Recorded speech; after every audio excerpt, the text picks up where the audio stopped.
What is engineering? Let's take a moment to think about your morning. The alarm on your phone goes off at 7:03. You drag yourself to the shower and blast yourself with perfectly warm water in an attempt to wake up. You smear your toothbrush with too much toothpaste and scrub yourself into a foamy mess of minty freshness. You're running late, so you skate downtown, weaving through the commuters, dart across the road, barely making the lights, and jump on the train just before the doors beep shut. There's a couple of stops to go, so you pull out your phone and play a few games of Angry Birds. Alarms, trains, traffic lights, video games, toothpaste, all these things were made possible by engineers. But what prompts an engineer to improve our world? Well, they solve problems. Problems are an engineer's inspiration, and maths and science are the creative tools they use to solve them. Problems like making your alarm go off at the right time, or making sure your toothpaste has just the right balance of chemicals to give you that perfect smile, or even making a game so addictive it's almost impossible to put down, if that really is a problem. Now let's head over to the airport and jump on an aeroplane. Aeroplanes.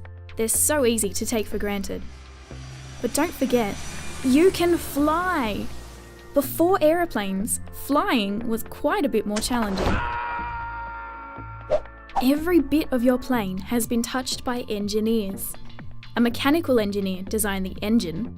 A mechatronics engineer devised the controls. The fuel?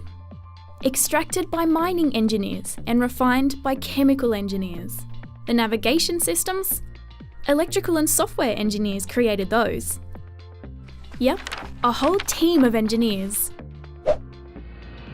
Now we've landed in Dubai, home of the Burj Khalifa.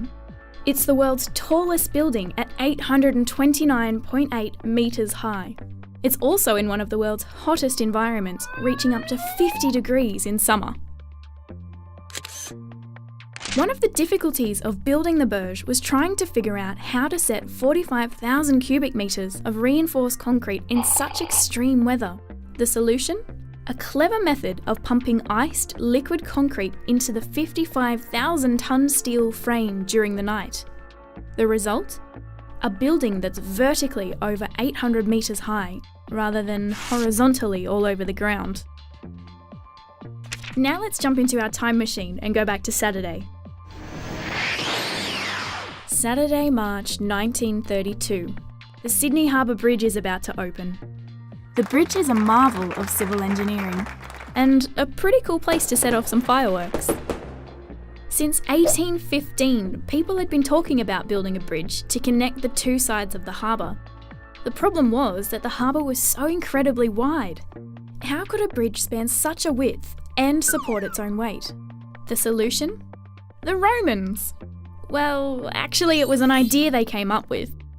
The arched bridge works by transferring the weight into horizontal forces and bracing them at the ends of the arch. But what about the future? What problems will engineers solve next? Will we finally have affordable solar power? Or robots that can perform life-saving surgery?